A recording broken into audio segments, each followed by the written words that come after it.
situation in the country. Today we have Dr. V.K. Paulji from Niti Aayog and Joint Secretary Ministry of Health Shri Love Agarwal ji, who will brief on these issues. First we'll have a presentation by Love Agarwal ji, followed by remarks by Dr. V.K. Paulji. Shri Love Agarwal. Good evening friends, हम आपको Covid की वर्तमान परिस्थिति के बारे में बताना चाहेंगे। अगर हम देखें तो पाते हैं कि आज देश में करीब 13.3% केसेस एक्टिव केसेस की दृष्टि में आते हैं और हमने पिछले 15 दिनों में एक्टिव केसेस में एक कंटिन्यूअस डिक्लाइन नोट किया है। 3 मई को जहां यह 17.13% था, वह घटते घटते अब केसेस जो हमारी सुपरविजन में है, मेडिकल सुपरविजन में है, वह 13.3% हो चुके हैं। इसी तरह से हम एक रिकवरी में भी पॉजिटिव ट्रेंड नोट कर रहे हैं। 3 मई को जहां पर देश में रिकवरी ऑन एन एवरेज 81.7% थी, वह बढ़ते बढ़ते अब 85.6% हो गई है।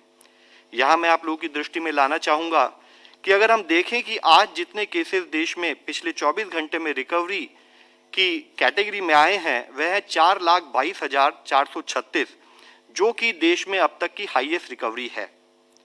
इसी के साथ ही केरला जैसी स्टेट में 99,651 रिकवरी के केसेस भी नोट किए गए। तो इस तरह से हम पाते हैं कि हम रिकवरी में एक क्लियर पॉजिटिव ट्रेंड नोट कर रहे हैं और एक्टिव केसेस में भी डिक्रीज नोट कर रहे हैं। 8 स्टेट्स जहां पर कि अब तक मैक्सिमम केसेस आ रहे थे, उनमें केसेस की संख्या घटते घटते अब केवल देश में ऐसी 8 ही स्टेट बची हैं जो 10,000 से अधिक डेली केसेस रिपोर्ट कर रही हैं और साथ ही 26 स्टेट देश में ऐसी हैं जहां पर की रिकवरीज जो हैं डेली केसेस रिपोर्ट हो रहे हैं उनसे अधिक हैं। हम अगर trend of cases and death को नोट करें तो पाते हैं कि 7 मई को जहां देश में 4,14,000 के करीब एक सिंगल दिन में इतने अधिक केस आए थे, वह पिछले 12 दिनों से घटते घटते अब 2,63,000 केसेस पिछले 24 घंटे में देश में नमूद हुए हैं। इसमें भी हम देखें तो पाते हैं पिछले 2 दिनों से हमारे देश में जो नए केसेस हम नोट कर रहे हैं वह 3 लाख से कम हो गए हैं। यानी कि अगर हम आज के केसेस को नोट करें तो पाते हैं कि 27% decrease in the overall highest peak which India had noted on 7th of May। इसी तरह से हम देखें तो पाते हैं कि करीब 69% जो हमारे एक्टिव केसेस हैं वह अब केवल 8 स्टेट्स में लिमिटेड हैं। यानी कि हम एक कंसंट्रेशन देख रहे हैं कि वह कम होते होते लिमिटेड एरियाज, लिमिटेड स्टेट्स में ही हमारा फोकस अब बढ़ने की जरूरत है। इसी तरह से नए केसेस भी 75% करीब 10 स्टेट से नोट किए जा रहे हैं। हम इसी ट्रेंड को देखें तो पाते हैं कि 11 मई से हमारे देश में रिकवरी डेली केसेस से अधिक आ रही है और अगर हम आज का डेटा देखें तो पाते हैं कि 1,58,900 के करीब हमारे देश में एक्सेस रिकवरी है then the cases which are reported during the last 24 hours, which is a very positive trend and it is important. यह बहुत जरूरी है कि यह ट्रेंड कंटिन्यू रहे। स्टेट्स पर, डिस्ट्रिक्ट के स्थाई पर कंटेनमेंट एफर्ट्स जो जरूरी हैं, क्लिनिकल मैनेजमेंट एफर्ट जो जरूरी हैं, वह उसी गति से चलते रहें। इसी के साथ ही हम पाते हैं एक मुख्य विषय जो हम आप लोगों की दृष्टि में लाना चाहेंगे। अगर आप देखें कि करीब मिड फरवरी से देश में 7,70,000 के करीब on an average daily test होते थे। जैसे जैसे केसेस की ट्रेजेक्ट्री में हमने एक इजाफा, एक इंक्रीज नोट किया, देश के स्तर पर टेस्टिंग को बढ़ाने का अधिकतम प्रयत्न किया गया और जिसके तहत बढ़ते बढ़ते 30 मार्च वाले अगर हम वीक में देखें तो 7,70,000 केसेस से बढ़ते बढ़ते यह 11,10,000 केसेस प्रतिदिन औसत हम करने लगे। बढ़ते बढ़ते 20 से 26 अप्रैल के वीक में हम देखें तो 16.95 यानी कि 17 लाख के करीब डेली टेस्ट हमने देश में किए और यह बढ़ते बढ़ते अगर हम पिछले वीक में देखें तो पाते हैं करीब 18.45 lakh test on an average daily हमने देश में किए। यह विषय हम आप लोगों की दृष्टि में इसलिए लाना चाहते हैं कि टेस्ट और पॉजिटिविटी लिंक्ड है और उससे ही लिंक्ड है इन्फेक्शन का स्प्रेड। तो एक स्थाई पर जब हमने देखा कि देश में इन्फेक्शन फैल रहा है तो हमने अपनी जो टेस्टिंग ओवरऑल हम जो देश में कर रहे थे उसको पिछले हमने 14 हफ्तों में करीब 2.5 गुना से अधिक बढ़ाया और उसी के साथ साथ बढ़ाते बढ़ाते एक जो हमारे सामने एक मेजर ट्रेंड था कि एक स्थाई पर हम टेस्ट बढ़ा रहे थे तब भी हमारे केस की पॉजिटिविटी बढ़ रही थी, यानी कि एक इन्फेक्शन का स्प्रेड नोट हो रहा था। तो उसके अंतर्गत हमने कंटेनमेंट एफर्ट्स पर फोकस किया और जिसके तहत हम पाते हैं कि अगर आप देखें तो 16 से 22 फरवरी को जब देश में केस पॉजिटिविटी 2% थी, वह बढ़ते बढ़ते 30 मार्च के करीब 9.1% और इसी तरह से अधिकतम हमारे यहाँ पर 21.4% के करीब नोट की गई। लेकिन पिछले हफ्ते से consistent efforts by state and at the district level हम पाते हैं कि हमारा ऑन एन एवरेज वीकली जो केस पॉजिटिविटी है घटते घटते 16.9% पॉजिटिव हो गई है। यह एक बहुत पॉजिटिव ट्रेंड है, लेकिन जरूरी है कि इस ट्रेंड के लिए हम कंटिन्यूड एफर्ट्स फील्ड पर करते रहें। इसी के साथ ही हम देखें तो पाते हैं कि हमारे देश में पॉजिटिविटी पिछले एक्चुअली 8 दिनों से 20% से कम है। साथ ही हमारी पॉजिटिविटी अगर पिछले एक हफ्ते में देखें जो है करीब 17.56% थी। अगर हम कल के केसेस जो देश में हो उनकी पॉजिटिविटी नोट करें तो पाते हैं वह घटकर 14.10% हो गई है।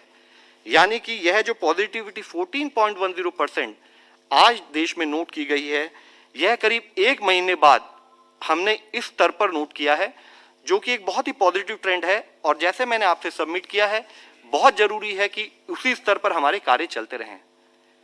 एक और विषय हम आप सबके सामने प्रस्तुत करना चाहेंगे, हाईलाइट करना चाहेंगे। अगर आप देखें कि हमारे देश और हमारे देश की तरह दूसरे देशों में कितने केसेस पाए गए और वह जनसंख्या का कितना प्रतिशत है, तो पिछले 1 साल 4 महीने के continued efforts by the medical fraternity, by the states and districts in coordination with union government, we had been able to ensure कि हमारा इन्फेक्शन फैला जरूर है, लेकिन अभी भी केवल 1.8% देश की पॉपुलेशन ही उस इन्फेक्शन की चपेट में आई है जो कि पॉजिटिव पाई गई। आप इसको अगर दूसरे देशों से तुलना करें तो पाते हैं कि कुछ और देशों में यह, जैसे कि अमेरिका में अराउंड 10.1% पॉपुलेशन इन्फेक्टेड और पॉजिटिव पाई गई। ब्राजील में यह बढ़ते बढ़ते करीब 7.3% है। फ्रांस जैसे विकसित देश में भी यह 9% है। इसी तरह रशिया में 3.4%, इटली में 7.4%। तो हमारे जो एफर्ट्स फील्ड पर रहे हैं, जिसमें हमने इफेक्टिवली कम्युनिटी को इन्वॉल्व किया और डिस्ट्रिक्ट एडमिनिस्ट्रेशन पर जो एफर्ट किए, उसके तहत हमने इन्फेक्शन के स्प्रेड को काफ़ी हद तक रोका है। यानी कि आज भी हमारे देश की केवल 2% पॉपुलेशन ही इन्फेक्शन या पॉजिटिव पाई गई है। लेकिन इसी के साथ एक कंटिन्यूड चैलेंज फिर हम लोगों के सामने आता है। इसका मतलब यह है कि अभी भी वल्नरेबल बोले या ससेप्टिबल बोले, करीब 98% देश की पॉपुलेशन आज भी ससेप्टिबल है। यानी कि जरूरी है कि हम किसी भी समय पर अपना एफर्ट्स, अपने जो हमारा प्रयत्न है उसको कम नहीं कर सकते, क्योंकि आज भी हमारे देश की काफ़ी पॉपुलेशन अभी भी इन्फेक्शन होने के उसके चांसेस हैं। तो हम जरूरी है कि कंटेनमेंट एफर्ट्स पर, कंटेनमेंट से लिंक्ड कोविड एप्रोप्रिएट बिहेवियर पर अपना फोकस बनाए रखें। किसी भी तरह की कोताही फिर हमें उस सिचुएशन में ला सकती है कि जो आज हम एक relatively positive trend in terms of case trajectory note कर रहे हैं, वह फिर से बढ़ सकता है। इसी के साथ ही हम आप लोगों की दृष्टि में लाना चाहेंगे overall positive trend in terms of active cases, यानी कि वह केसेस जो कि मेडिकल दृष्टि से हम ऑब्जर्व कर रहे हैं। पिछली प्रेस कॉन्फ्रेंस में हमने डिस्कस किया था कि 1 लाख से अधिक एक्टिव केसेस देश में 11 स्टेट्स में हैं। वह घटते घटते अब केवल 8 स्टेट्स रह गई हैं, जिसमें से गुजरात, छत्तीसगढ़ और एमपी, उसमें 1 लाख से कम अब एक्टिव केसेस हैं। इसी तरह से 50,000 से 1 लाख एक्टिव केसेस वाली स्टेट जो कि पिछली बार 8 थी, वे बढ़कर 10 हो गई हैं, जिसमें मुख्यतः ये 3 स्टेट जैसे मैंने आपसे अभी विनती की है, गुजरात, छत्तीसगढ़ और मध्य प्रदेश, अब 50,000 से 1 लाख एक्टिव केसेस हैं। और साथ ही दिल्ली जो है वह 50,000 से कम एक्टिव केसेस की दृष्टि में आ चुकी है। टोटल ऐसी स्टेट जहां 50,000 से कम एक्टिव केसेस है वह 18 हैं। और एक मुख्य विषय यह है कि एक स्थाई पर जो एक्टिव केसेस ज़्यादा कंट्रीब्यूट कर रही थी, या जो स्टेट जिनसे एक्टिव केसेस या नए केसेस ज़्यादा आ रहे थे, उनमें हमने ओवरऑल डिक्रीजिंग ट्रेंड भी नोट किया है, जिसमें मुख्यतः अगर हम देखें तो पिछले एक हफ्ते में महाराष्ट्र, केरला, राजस्थान, यूपी, गुजरात और छत्तीसगढ़ में एक continued trend towards decrease in active cases भी नोट किया जा रहा है। साथ ही पॉजिटिविटी एक मुख्य अंश है जिसके द्वारा हमें पता लगता है कि इन्फेक्शन का देश में स्प्रेड कैसा है और किस तरह से हमारा overall framework in terms of management field पर चल रहा है। तो उसमें देखें तो 22 स्टेट्स ऐसी हैं जहां पर अभी 15% से अधिक पॉजिटिविटी है, जो कि एक कंसर्न का विषय है। 5 से 15% पॉजिटिविटी वाली 13 स्टेट्स हैं और एक स्टेट जहां पर 5% से कम पॉजिटिविटी है। इसमें पॉजिटिव विषय हम आप लोगों की दृष्टि में लाना ये चाहेंगे कि एक स्थाई पर ये 22 स्टेट्स होते हुए भी हमने देखा है कि ओवरऑल 26 स्टेट्स और यूनियन टेरिटरीज देश में ऐसी हैं जहां पर कि हमने डिक्रीजिंग ट्रेंड इन पॉजिटिविटी को नोट किया है। साथ ही जो हमारी स्टेट्स एक्टिव केस कंट्रीब्यूट करती हैं, उन 10 स्टेट्स में से 9 स्टेट में हमारी केस पॉजिटिविटी फिर से कम होती दिखाई दे रही है, एक्सेप्ट फॉर तमिलनाडु स्टेट, जहां पर कि हमें अभी भी एक बढ़ोतरी दिख रही है। दिल्ली जैसे हम आप लोगों की दृष्टि में लाना चाहेंगे, वह वीकली पॉजिटिविटी 25% से घटकर अब 13.6% हो गई है।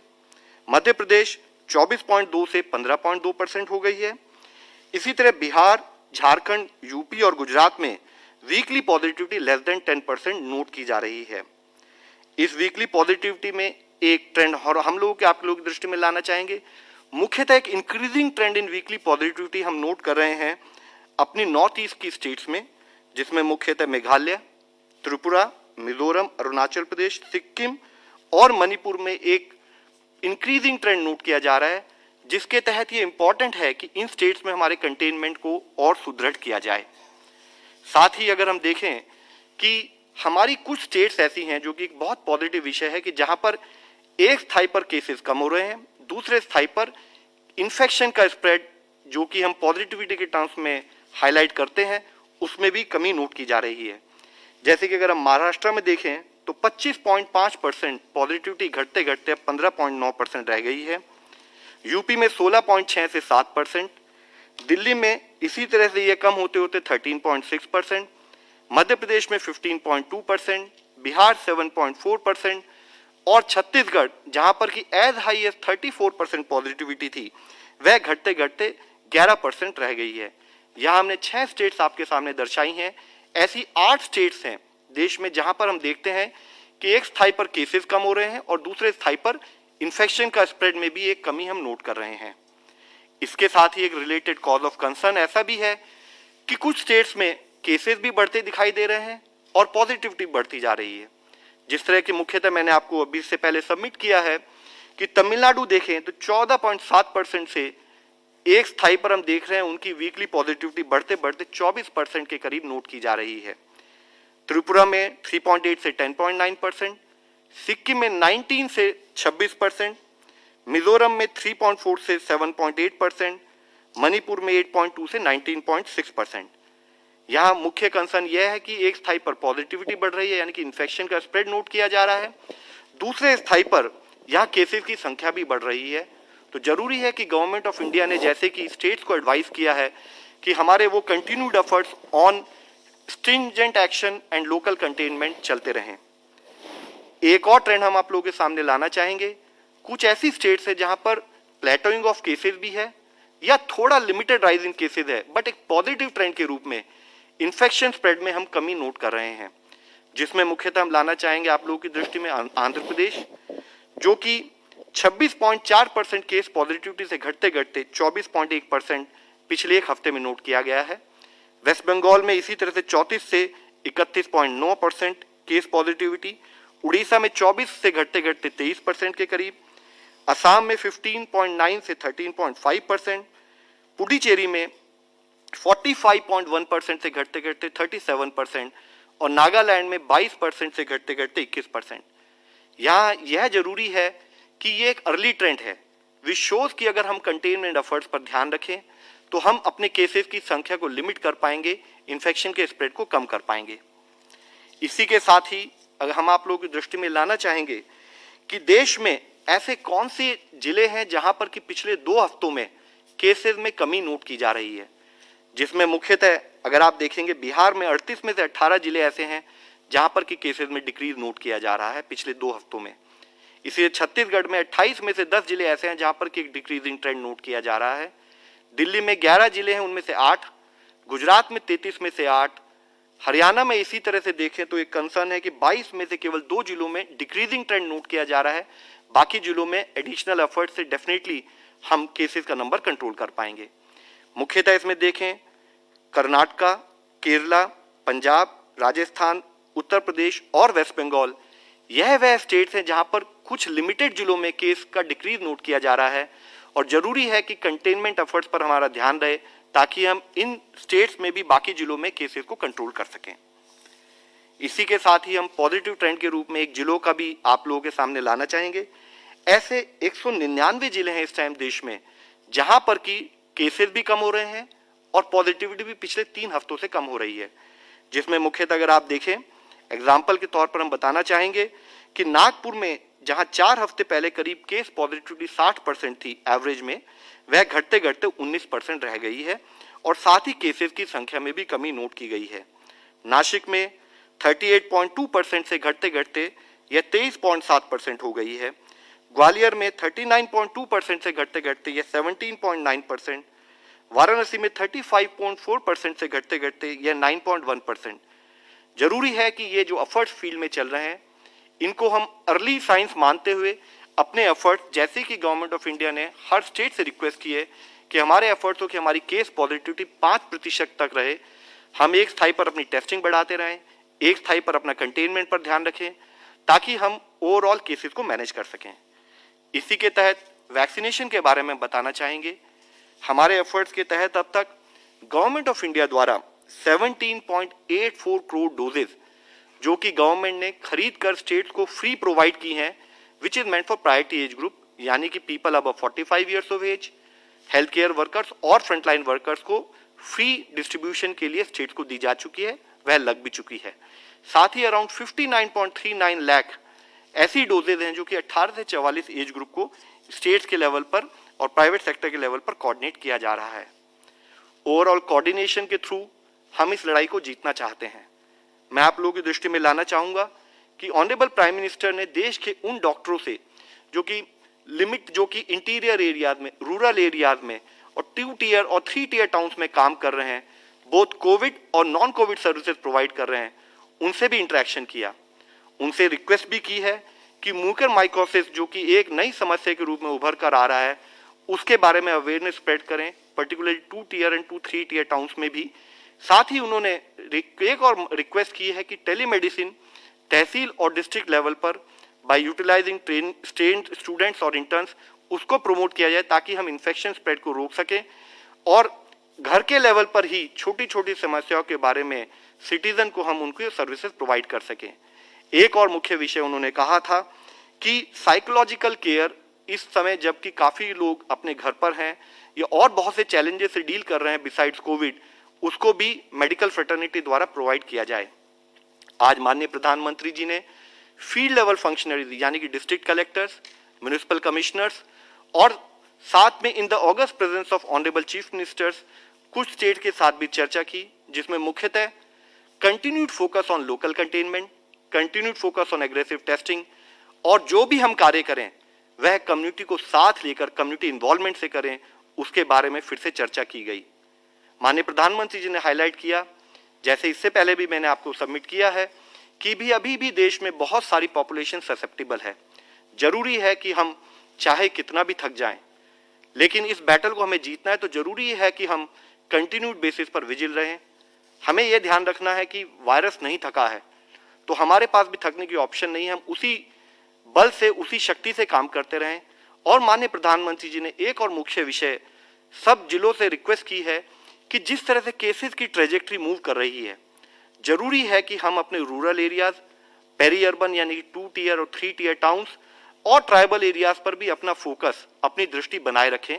हम इससे पहले भी उन पर काम करते आए हैं, लेकिन जरूरी है कि अब एक और कंसंट्रेटेड मैनर में, ताकि हम कहीं पर भी कुछ भी चूक ना हो पाए, उस पर और अधिक ध्यान दें। यह माननीय प्रधानमंत्री जी ने सारे जिला कलेक्टर से भी रिक्वेस्ट की है।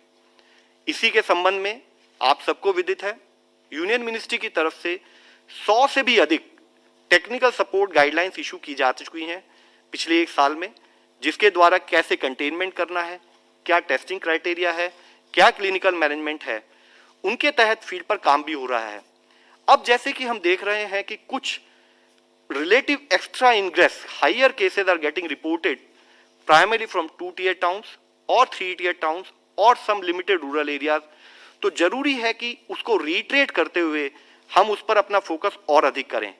इसी के तहत मिनिस्ट्री ऑफ हेल्थ के द्वारा पेरी अर्बन, रूरल और ट्राइबल एरियाज के लिए एक डिटेल्ड एसओपी भी जारी की गई है, जिसमें मुख्यतः हमने बताया है कि पर्टिकुलरली जब हम 2-tier टाउन्स में, 3-tier टाउन्स में, रूरल एरिया में काम करें तो हम कैसे पब्लिक रिप्रेजेंटेटिव का सपोर्ट लें, कैसे कम्युनिटी बेस्ड ऑर्गेनाइजेशन हमारे एनजीओ का सपोर्ट लें और किस तरह से ऐसे काम करें कि वहां पर हम केसेस का फैलना रोक पाए। इसी के तहत not only SOPs were issued, हमने स्टेट्स को इस संडे डिटेल में उनको ओरिएंट भी किया इन एसओपीज के बारे में, ताकि इनके द्वारा फील्ड का एक्शन हम रिट्रेट कर सकें। I would like to highlight, मैं चाहूंगा कि मैं उस डिटेल्ड गाइडलाइंस को आपके द्वारा सबके सामने प्रस्तुत करें, ताकि एक कम्युनिटी लेवल पर हम एक कॉमन क्लैरिटी से इस बीमारी से हमारे जो प्रांत हैं, जो कि हमारे रूरल एरिया हैं, जो हमारे पेरी अर्बन एरियाज हैं, उन पर हम इस बैटल को भी उसी गति से, उसी एनर्जी से ले सकें जो कि नीडेड है। जैसे मैंने आपसे भी रिक्वेस्ट की है, अब हम देख रहे हैं कि ग्रेजुअल इनग्रेस यानी कि कुछ केसेस हमारे पेरी अर्बन रूरल एरिया से आ रहे हैं। यहाँ जरूरी है कि हम अपनी कम्युनिटी बेस्ड सर्विसेज को बनाए रखें। हम कैसे अपने पब्लिक हेल्थ इंफ्रास्ट्रक्चर, जो कि हमारा प्राइमरी हेल्थ इंफ्रास्ट्रक्चर है, उसको कैसे हम लेवरेज करें, उसको कैसे फायदा उठाएं, उसको कैसे हम रीडिजाइन करें ताकि हम कोविड जैसी महामारी से लड़ सकें। इसमें दो विषय मैं आप लोगों के सामने लाना चाहूंगा। इस पूरे प्रोसेस में हमारे दो कंपोनेंट हैं। एक हमारा कंपोनेंट है पब्लिक हेल्थ एक्टिविटीज, यानी कि जिसके तहत हम surveillance, screening of patients, isolation या उनके रेफरल की बात करते हैं।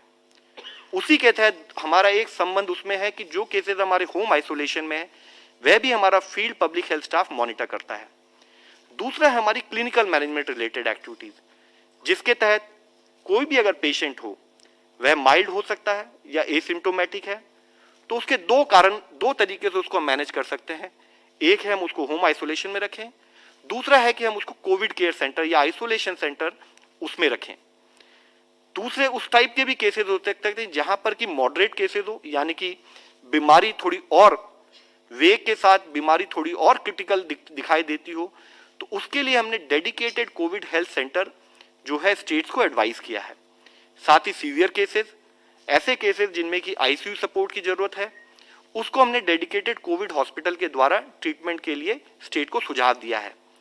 मैं आप लोगों की दृष्टि में लाना चाहूंगा, यही हमारा पुराना नेटवर्क था जो हमने अर्बन एरिया में यूज किया। इसको रूरल एरियाज की कंडीशन को समझते हुए कैसे और सुदृढ़ तरीके से फील्ड स्थाई पर लाया जाए, उसके बारे में हमने स्टेट को समझाया है। यह एक मुख्य विषय है। हम जब रूरल एरियाज की बात करते हैं तो जरूरी है कि कोविड मैनेजमेंट के साथ साथ हमारी non Covid essential health care services भी चलती रहें, चाहे वो मैटरनल चाइल्ड हेल्थ हो, चाहे वह कम्युनिकेबल डिजीजेज हो, चाहे वे नॉन कम्युनिकेबल डिजीज हो, वे भी चलती रहें। उसी के साथ जरूरी है कि हम अपने फील्ड में कैसे कम्युनिटी के साथ ऑर्गेनाइज करें, कैसे कम्युनिटी में अवेयरनेस करें, उसके बारे में भी हमारा एक सुदृढ़ एक्शन फील्ड में जरूरी है। तीसरा विषय जरूरी है कि हम mental health support, psychological support, भय, पैनिक, मिस इन्फॉर्मेशन को कैसे मैनेज करें, उसके बारे में भी कम्युनिटी से बात करें। और साथ ही वैक्सीनेशन पर भी हमारा उसी हिसाब से, उसी एक एनर्जी के साथ हम वैक्सीनेशन पर भी काम करते रहें। मैं आप लोगों को मुख्यतः एक रन थ्रू इसलिए करना चाहूंगा कि बहुत जरूरी है कि हम इस पूरी बीमारी को अब डीमिस्टिफाई करें।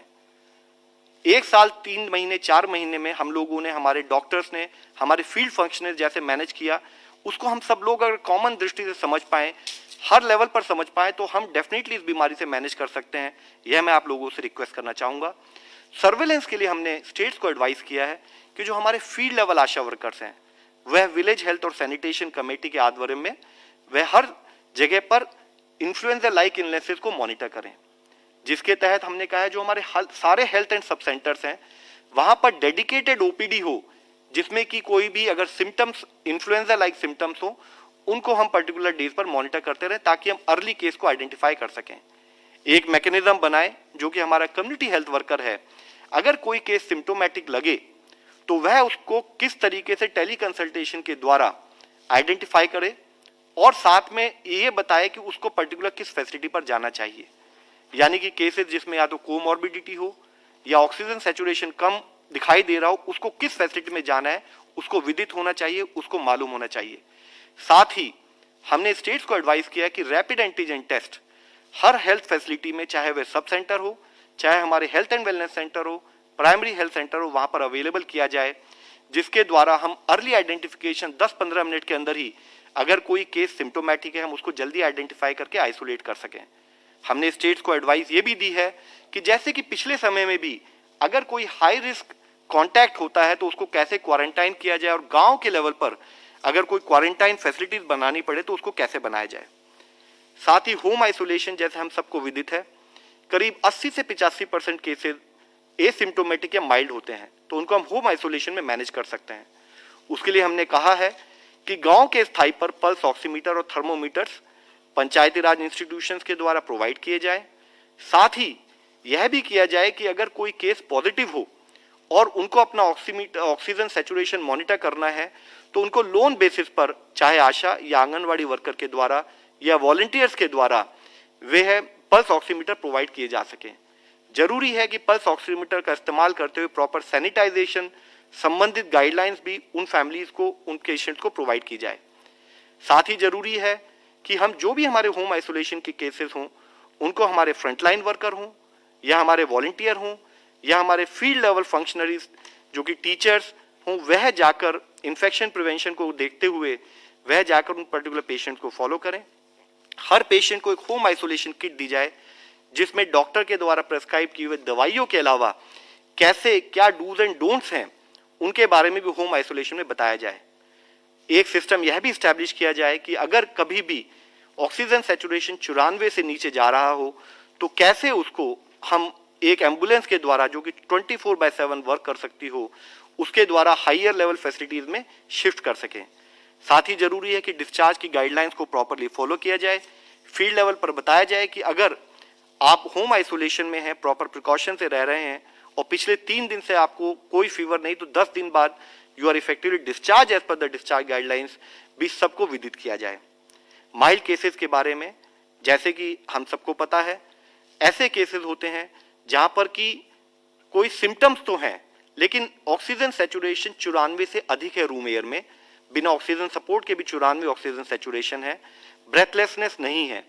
इन टाइप के केसेस को, जैसे मैंने अभी आपसे रिक्वेस्ट की है, उनको हमारे कोविड केयर सेंटर्स में मॉनिटर किया जाए।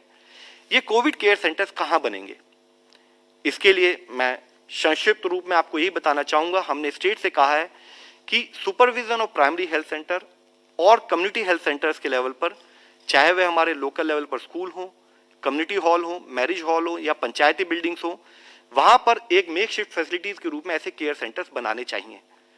इन सारे केयर सेंटर्स में कंफर्म केसेस और सस्पेक्ट केसेस के लिए सेपरेट एंट्री, सेपरेट एग्जिट हो ताकि इन्फेक्शन ना फैले, प्रॉपरली वेंटिलेटेड रूम हो, proper drinking water toilets facilities हो, रेफरल प्रोसेसेस, यहाँ पर एक बेसिक लाइफ सपोर्ट एम्बुलेंस का ऑर्गेनाइजेशन होना चाहिए और जिसके अंदर ऑक्सीजन सपोर्ट हो, ताकि अगर कोई केस किसी भी हद तक गिरता दिखाई दे या उसका ऑक्सीजन सैचुरेशन ड्रॉप हो तो 24/7 बेसिस पर इन केयर सेंटर से उसको हायर फैसिलिटीज में ले जाया जा सके।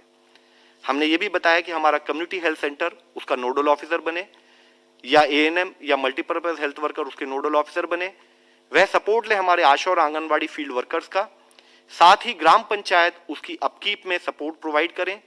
इसके साथ ही हमने कहा है कि उनको मैनेज करने के लिए चाहे फील्ड स्थाई पर हमारे यूथ ग्रुप्स हों, हमारे village health and sanitation committee के मेंबर्स हों, आयुष के डॉक्टर्स हों, फाइनल ईयर आयुष स्टूडेंट्स हों, final year BSc nursing staff हो, इन सब की भी सपोर्ट लेते हुए हम केयर सेंटर्स को मैनेज करें। साथ ही हमने ये भी कहा है कि जिला स्तर पर एक required level of training organise की जाए। यह बहुत आवश्यक है। जरूरी है कि चाहे हमारे नोडल ऑफिसर्स हों, चाहे हमारे वॉलंटियर्स हों, उनको कोविड के बारे में, इन्फेक्शन प्रिवेंशन के बारे में, कैसे पर्सनल प्रोटेक्शन इक्विपमेंट मैनेज किया जाए या कैसे कोई भी मेडिकल वेस्ट जनरेट होता है उसको कैसे मैनेज किया जाए, उससे संबंधित प्रॉपर ट्रेनिंग दी जाए। सफिशिएंट कंज्यूमेबल्स का एक मैकेनिज्म क्रिएट किया जाए और साथ ही जैसे कि हमारी क्लिनिकल गाइडलाइंस क्लियरली हाईलाइट करती हैं कि उस पर्टिकुलर पेशेंट को कैसे ट्रीट किया जाए, उसका भी ऑर्गेनाइजेशन और ट्रेनिंग दी जाए। यहाँ एक विषय मैं आप लोगों की दृष्टि में लाना चाहूँगा।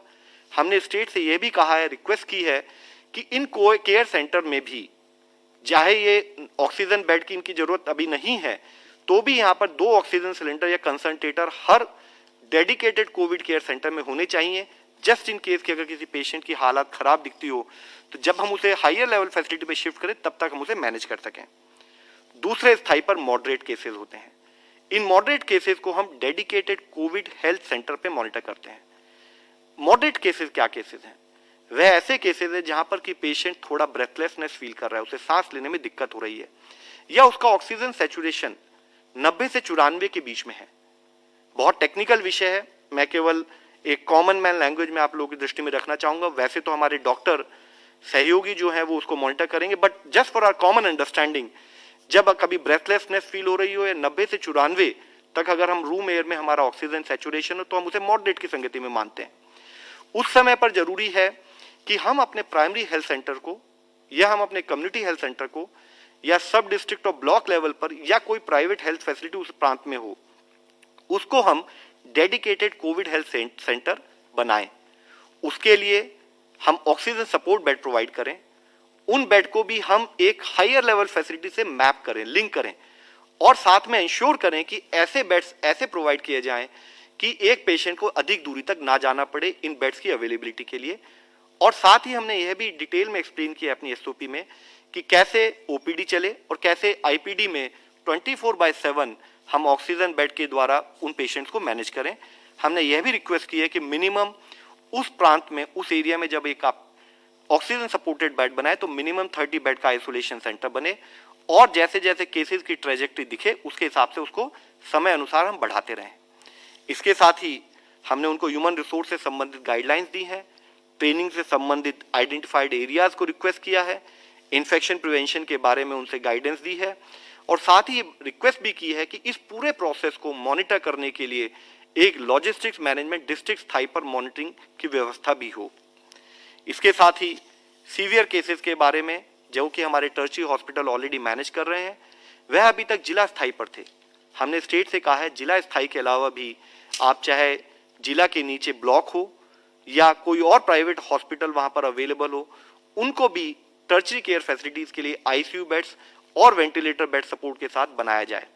और इसको अपग्रेडेशन जो हमारी हेल्थ फैसिलिटीज है, जैसे जैसे हमारे केसेस की ट्रेजेक्टरी दिख रही है, उसको समय पर समझते हुए हम अपने हेल्थ इंफ्रास्ट्रक्चर को अपग्रेड करते चलें।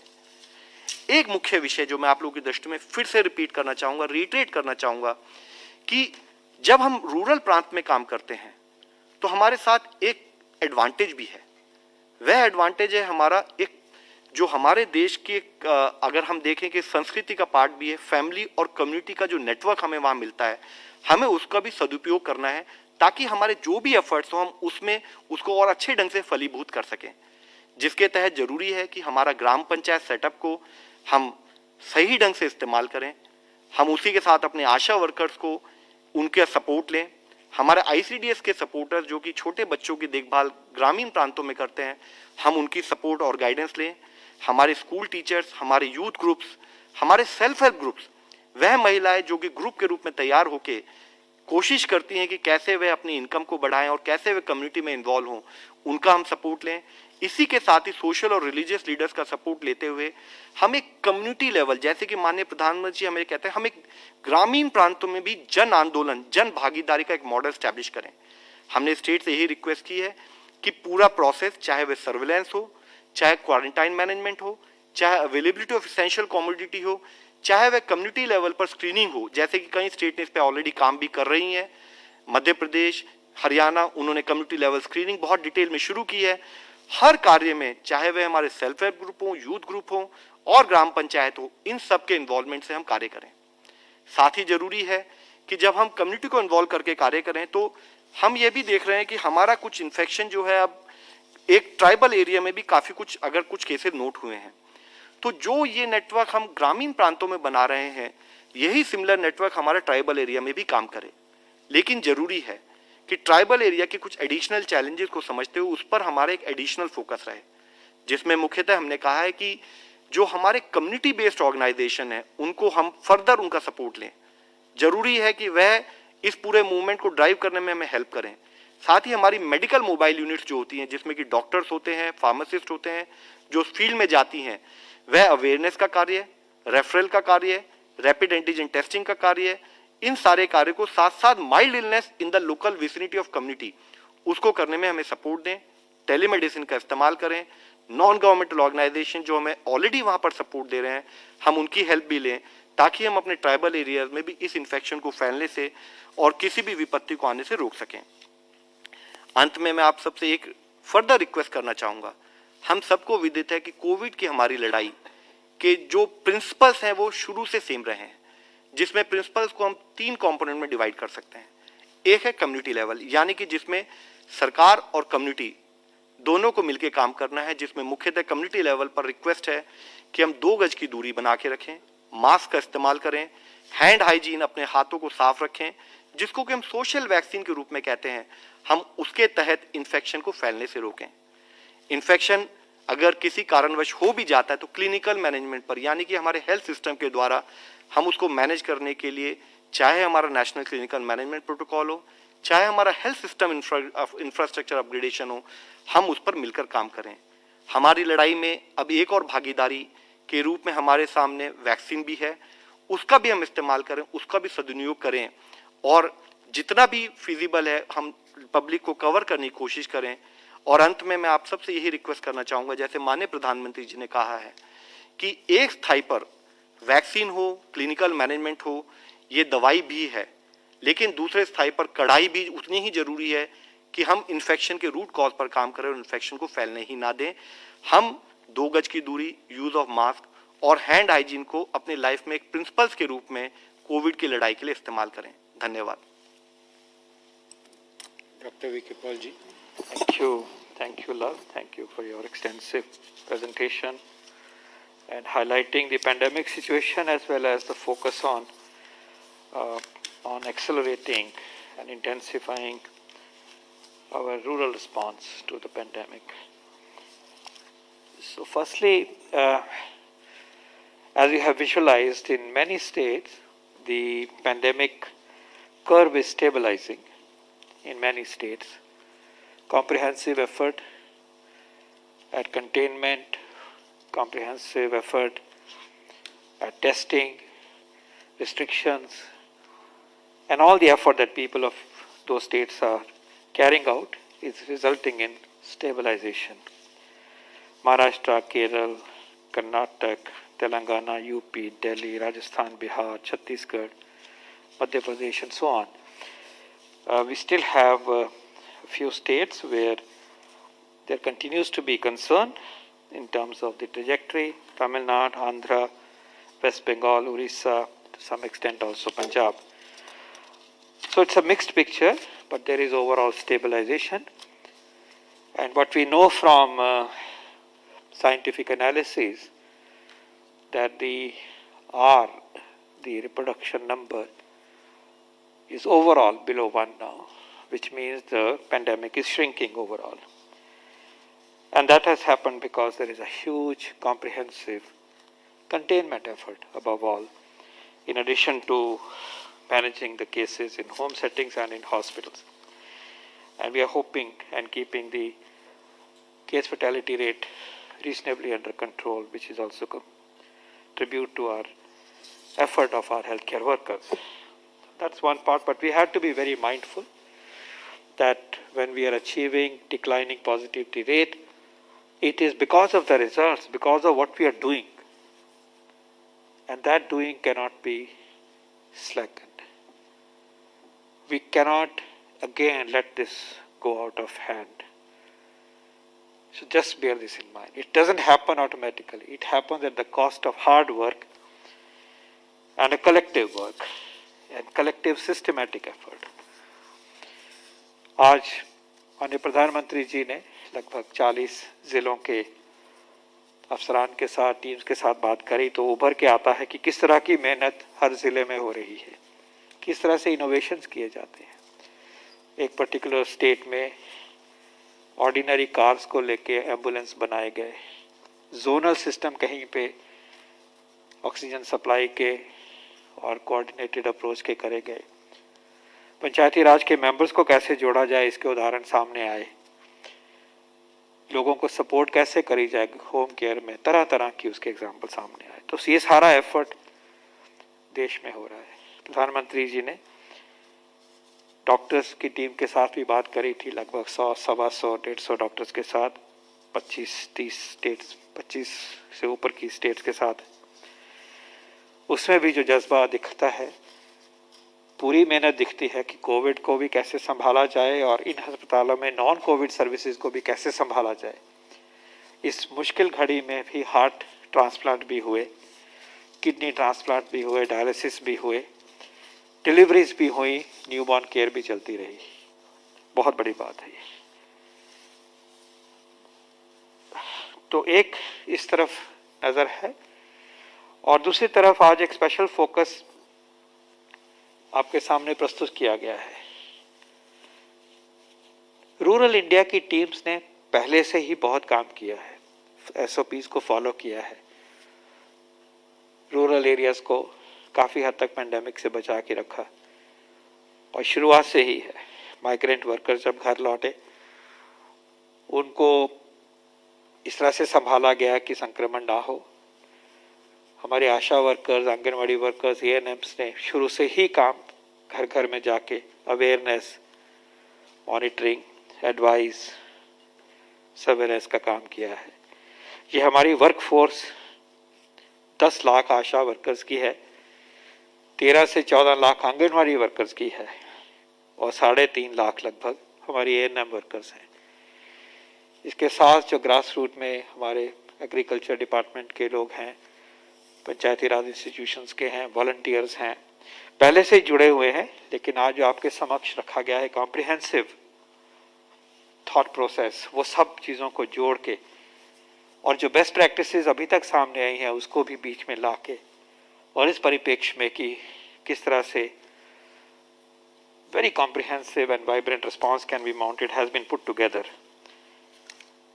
और उसमें नई सोच है टेस्टिंग के बारे में।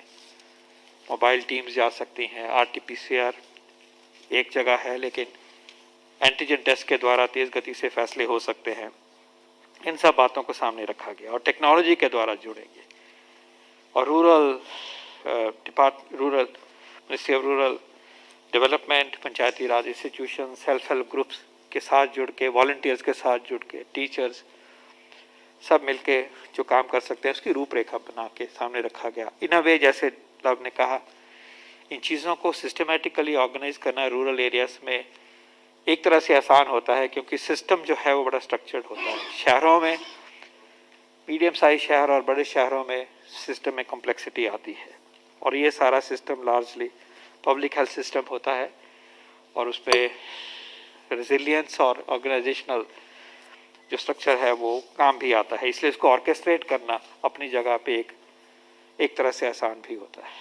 तो उम्मीद है कि इन सब गाइडलाइंस को इस्तेमाल करते हुए, जो हमने उन्हीं से ही सीखी जिन्होंने ये काम ऑलरेडी किया हुआ है, बांध के लेके आए हैं, डिसेमिनेशन होगा, अडेप्ट होंगे और आगे बढ़ेंगे।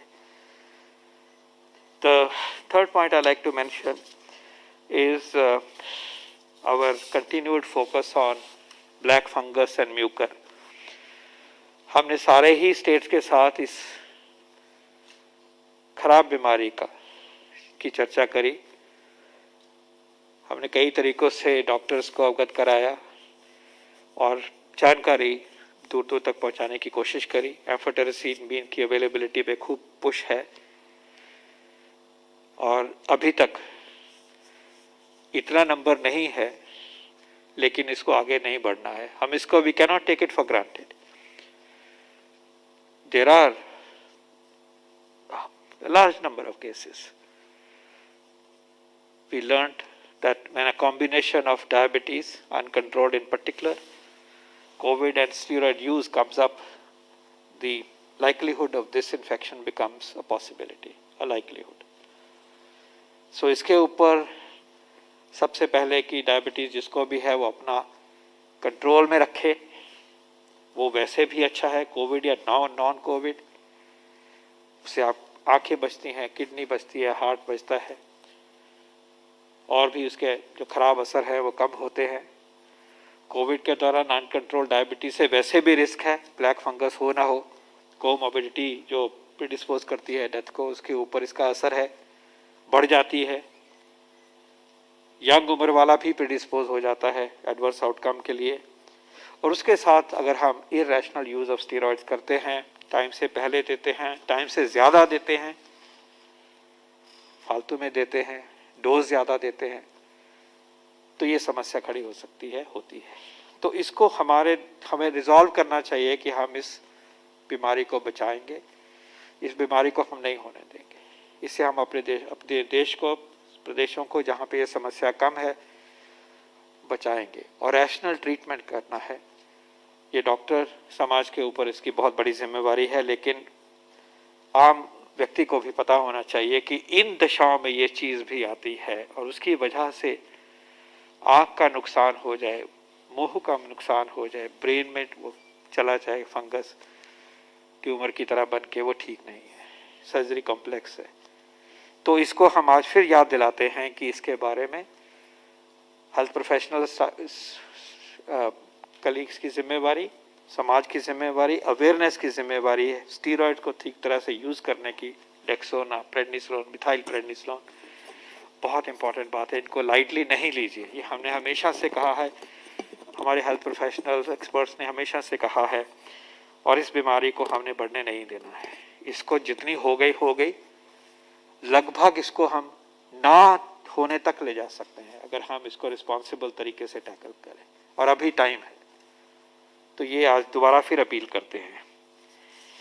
एक और मुद्दा आ रहा है, बच्चों के कोविड-19 की डिजीज़ का। सबसे पहले ये वेल नोन इन्फॉर्मेशन है कि कोविड छोटी उम्र में जब होता है या यंग व्यक्तियों में जब होता है तो एसिम्प्टोमेटिक हो जाता है, और उम्र बढ़ती है तो सिम्टम्स भी दिखाई देते हैं। तो ये मानी हुई बात है कि यंग लोग in general R asymptomatic, infection होती है पता ही नहीं चलता है, और जितनी उम्र कम होती जाती है ज़्यादा ही एसिम्प्टोमेटिक उसका चेहरा होता है। हमेशा ये मान के चले हैं, और ये नॉलेज है, ग्लोबल नॉलेज है, देश में भी ये देखा गया है। दिसंबर वाले सर्वे में ICMR का जो था, उसमें ये दिखाया गया, उसमें हमने 10 साल तक सर्वे किया था, और उसमें ये दिखाया गया था कि उस टाइम पे जितना व्याप्तता अडल्ट्स में है, 10 साल के बच्चों में जीरो पॉजिटिविटी लगभग उतना ही है, 22-23%, 20-22%। कहने का मतलब यह है कि बच्चों में इसका इफेक्ट उस तरह से देखा जाए तो था ही, अगर था तो वो स्प्रेड भी करते हैं। कई साइंटिफिक पेपर भी आए, जिसमें एक तमिलनाडु की इम्पोर्टेंट स्टडी आई थी कुछ महीने पहले, उसमें भी दर्शाया गया कि बच्चों को इफेक्ट होता है, एसिम्प्टोमेटिक होते हैं, लोग स्प्रेड भी कराते हैं। So this is all well known. लेकिन इसकी रिस्पांस में क्या करना है हमें? रिस्पांस में वही काम करने हैं जो हम और साइंटिफिक कम्युनिटी ने हमेशा एम्फेसाइज किया है। अपने आप को बचाना है कोविड अप्रोप्रिएट बिहेवियर से, मास्क लगाना है, और 10 साल 11 साल वाले बच्चे भी जो उनको भी इनकरेज करना है कि वो भी मास्क लगाएं, वो भी डिस्टेंस मेंटेन करें, सोशल डिस्टेंसिंग मेंटेन करें, वही चीज़ें करनी है। और भारत सरकार ने कुछ हफ्ते पहले बल्कि बच्चों में अगर कोविड विजिबल होता है, बीमारी दिखती है, तो जो करना चाहिए उसका प्रोटोकॉल ऑलरेडी हमारे वेबसाइट पे है।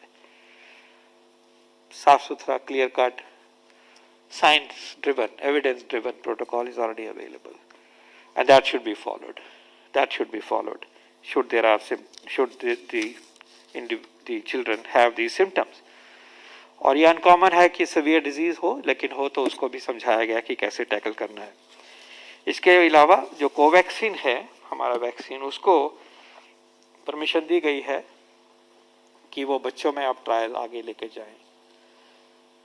उस वैक्सीन के अभी ट्रायल जो है वो 18 से ऊपर का हुआ है, इसलिए वो रिकमेंडेशन 18 के ऊपर की है, लेकिन बच्चों में ये इस्तेमाल हो और उसमें क्या रिस्पांस है उसका भी उनको ट्रायल की परमिशन मिली है, और वो काम मुझे बताया गया है कि अगले 10-12 दिन में ये काम भी शुरू हो रहा है। तो उस तरफ भी बढ़ रहे हैं। बाहर भी 1-2 जो बाहर के वैक्सीन बने हैं वो बच्चों पे अभी टेस्ट होने शुरू हुए हैं। तो इसके ऊपर साइंस की नज़र है, लेकिन जैसे मैंने कहा कि ये लेके चले कि बच्चों को भी एसिम्प्टोमेटिक इन्फेक्शन होती है, बच्चे भी स्प्रेड करते हैं, खासकर जहाँ तक डेटा दिखाता है 10 साल की उम्र तक, और बच्चों में एसिम्प्टोमेटिक है तो पता ही नहीं चलता, अगर हो तो सेल्फ प्रोटेक्शन के अलावा जो होम केयर के प्रिंसिपल्स बार बार हाईलाइट करते हैं उन पे भी लागू होते हैं, और अगर सिग्निफिकेंट डिजीज है तो उसको हमें प्रोटोकॉल के द्वारा हमें उसके ऊपर वॉच रखनी है, और ये प्रोटोकॉल एक्सपर्ट्स ने बनाया, एक्सपर्ट्स ने इसको अपनाया, और हमें इसके बारे में तैयारी और इसकी जो ट्रीटमेंट्स हैं उसके बारे में रीजनेबल क्लैरिटी है. So I'll stop here. Thank you so much for the opportunity. Grateful. 37. Mr. Lagarwal, Sunil Prabhu, because your last point was a very important point about the vaccination. You know, everybody needs to be vaccinated. But there are many health workers you have seen who have, had 2 vaccines and yet succumbing to COVID. What exactly, have you got any data about how many frontline workers who have been given 2 doses, how they are succumbing? What is the reason? Because this vaccination, you said once you take it, you'll have some protection against at least death. But here we are not getting that, and we've seen in many cases that after taking 2 vaccines, this is happening. So your last point, how does it reassure the public? While detailed guidance will be given by sir, but let me just highlight to you. जैसे इससे पहले भी इस मंच पर हमने बताया था कि अगर हम वैक्सीन ले लेते हैं तो परसेंटेज ऑफ री इन्फेक्शन या percent of infection is much laser. अगर आप देखें, हम वैक्सीन की एफिकेसी के बारे में बात करते हैं, अगर वो 81% है, 78% है, तो इसका मतलब जो अभी तक का एविडेंस भी कहता है कि कुछ परसेंटेज चांसेस ऐसे हैं जहां पर कि आप वैक्सीन लेने के बाद भी इन्फेक्ट हो सकते हैं. बट जो हमारे देश का डेटा है कि even much lesser percentage of that has actually been reinfected, जो इस मंच पर इससे पहले दर्शाया गया है. दूसरी चीज जो हम लोगों ने हमेशा बताई है वह यह बताया कि एक और एडवांटेज वैक्सीन लेने का होगा कि अगर आप इन्फेक्ट हो भी जाएं किसी कारणवश, तब आपके इन्फेक्शन की सीवियरिटी नहीं रहती है, आपकी रिकवरी बहुत अच्छी होती है. तो ये आपको इससे पहले भी कई स्टडीज मीडिया में ही इसके बारे में आ चुकी हैं जिसमें बताया गया है कि कितने लोग किस हॉस्पिटल में री इन्फेक्ट हुए, उसमें से किसी को भी सीवियर केस में कन्वर्ट नहीं हुए या 1% कन्वर्ट हुए. तो वह डेटा है. But I would also, because it is more scientific, I would request sir to kindly guide us further on that.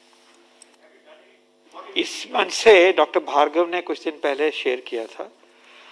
Maybe we can take it up next time with more data, specific data, because the ICMR had ascertained the incidence of breakthrough infections. It was low, but I don't want to speak up any particular number today from recall. But we will look at this. But we also want to assure you that a very close watch is being maintained systematically in this regard by the Indian Council of Medical Research, where the information regard to testing comes, and one field in testing is, did you receive the vaccine?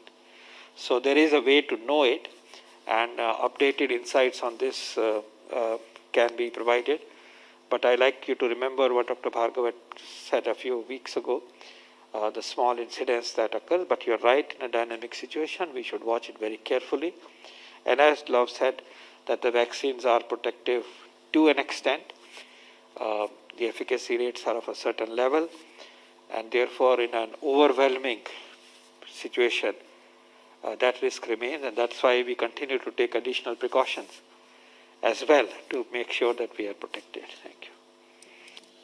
Number 152.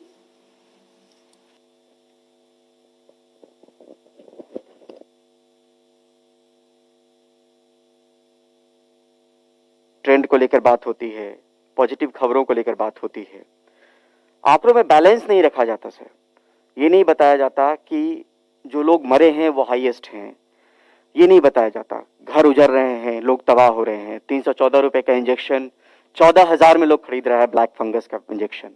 तो नीति में चूक तो हुई है हमारी. तो जिम्मेदारी लोगों की तो बनती है कि कोविड अप्रोप्रिएट बिहेवियर अपनाएं. लोग इस बात का ख्याल रखें कि डायबिटीज कंट्रोल में रहे. क्या हमारी जवाबदेही और जिम्मेदारी इंपावर्ड ग्रुप्स की नहीं बनती है कि समय रहते हमें पता नहीं चला, इसलिए इतने महंगे इंजेक्शन लोगों को खरीदने पड़ रहे हैं। और जो 1,20,000 मौत मार्च से, अप्रैल से और मई आज तक हुई 1,20,000 मौत, क्या उस पर हम अफसोस नहीं जता सकते और क्या जिम्मेदारी नहीं ले सकते कि हमारी नीति में चूक हुई जिसकी वजह से इतने ज्यादा जो घर हैं वो उजरे हैं? इस महामारी के सेकेंड वेव में जो एक केसेस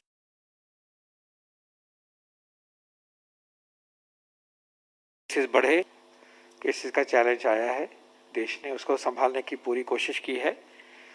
सेकेंड वेव दूसरी जगह पे भी आई है, दूसरे देशों में भी आई है, ये अपनी जगह एक्सपेक्टेड भी थी। और ये भी जैसे बताया गया कि मॉडलिंग के द्वारा किसी ने इतना साइज इसका बताया और डॉक्टर विजय राघवन ने इसका जवाब दिया था पहले। अब इसके जो महामारी का असर है उसको कम करने के लिए राज्य सरकारों ने, भारत सरकार ने पूरे यत्न किए हैं।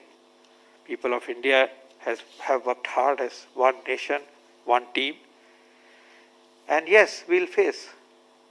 और जैसे कि माननीय प्रधानमंत्री जी ने कुछ दिन पहले कहा कि जो पीड़ा है उन्होंने हम सबकी तरफ से उस पीड़ा को जताया और कहा कि वो हम सब महसूस करते हैं, इसमें कोई किसी को डाउट नहीं होना चाहिए। हम सब महसूस करते हैं, लेकिन लड़ भी रहे हैं और इकट्ठे होके इसका मुकाबला भी करेंगे। ये इनविजिबल एनिमी है और इसको देश से ख़त्म करके हटाएंगे और जिस तरह की भी परिस्थिति है उसका जितना भी पूरे जोर के साथ मुकाबला करना चाहिए, हम सब मिलके करेंगे। 104।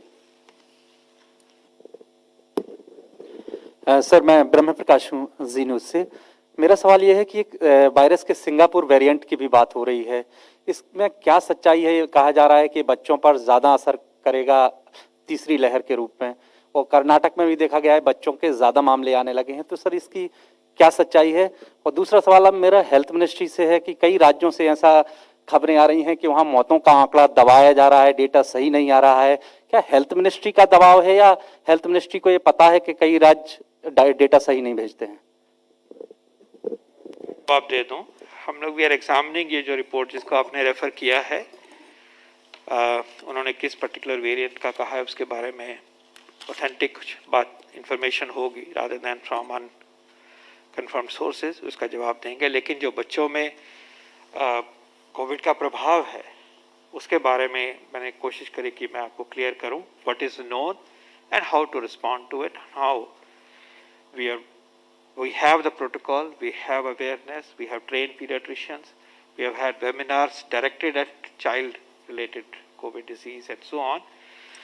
और in a way it is also reassuring कि बच्चों में serious disease नहीं होती, simple तरीके से ही वो फैलाए नहीं इन्फेक्शन, ये एक पार्ट है, और सिंपल ट्रीटमेंट पैरासीटामोल वगैरह से ही उनका इलाज हो जाता है। लेकिन ये याद रहे कि अगर वायरस अपना स्वभाव बदलता है तो ऐसा स्वभाव ना बने कि जो ज़्यादा इफेक्ट करे, इसके ऊपर भी नज़र रहनी चाहिए, नज़र है। और इसको हमारे जो सिस्टम से हम इन चीज़ों का वॉच करते हैं, जो एपिडेमियोलॉजी ऑफ द पेंडेमिक, उसमें इसको वॉच करेंगे और समझेंगे और जैसी रिस्पांस की ज़रूरत होगी वो करा जाएगा। देखिए, ये विषय इस मंच पर इससे पहले कई बार डिस्कस हो चुका है। हमने बड़े क्लियर शब्दों में बताया कि हम एक इन्फेक्शियस डिजीज से डील कर रहे हैं और ज़रूरी है कि चाहे वे केसेस हो, चाहे वो कोई भी डेथ हो, अगर कहीं पर भी रिपोर्ट नहीं होती है, टू दैट एक्सटेंट जो हमारा खतरा है या जो हमारा challenge in terms of management बढ़ता ही है। तो यह जो आशंका आपने व्यक्त की है यह बिल्कुल निरर्थक है, इसके बारे में आप काइंडली कोई भी डाउट ना रखें। हर स्टेट से कंटिन्यूड बेसिस पर हम हमेशा यही कहते आए हैं कि आपके कोई भी केसेस हो और कोई भी डेथ हो, रिपोर्ट की जाए और रिपोर्ट होने के बाद जो प्रोटोकॉल है in terms of even dead body management है वह फॉलो किया जाए। अगर केसेस पॉजिटिव आते हैं तो उनको कैसे मॉनिटर किया जाए उसके ऊपर कार्य किया जाए। अगर हम डेटा कभी भी छुपाएंगे या हम डेटा नहीं देंगे तो हम उस केस को मैनेज कैसे करेंगे? तो काइंडली अगर आपको ऐसा कोई डाउट है, क्योंकि इसी मंच पर इस बारे में कई बार चर्चा हो चुकी है कि हर स्टेट को क्लियर रिक्वेस्ट है कि कोई भी डेटा ना छुपाए और उसी के तहत ही पूरी टीम स्टेट्स के साथ और स्टेट इंटर्न डिस्ट्रिक्ट से डेटा लेते हुए रिपोर्ट करते हैं। Thank you, friends. We close the press conference now.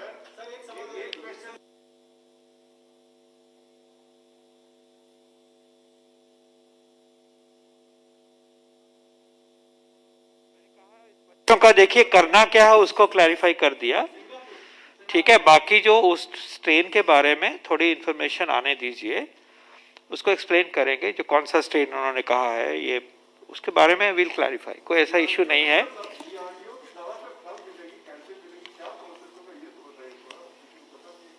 DRD की जो दवाई है उसको नेशनल टास्क फोर्स में एग्जामिन करेंगे कि उसको प्रोटोकॉल में लाना है।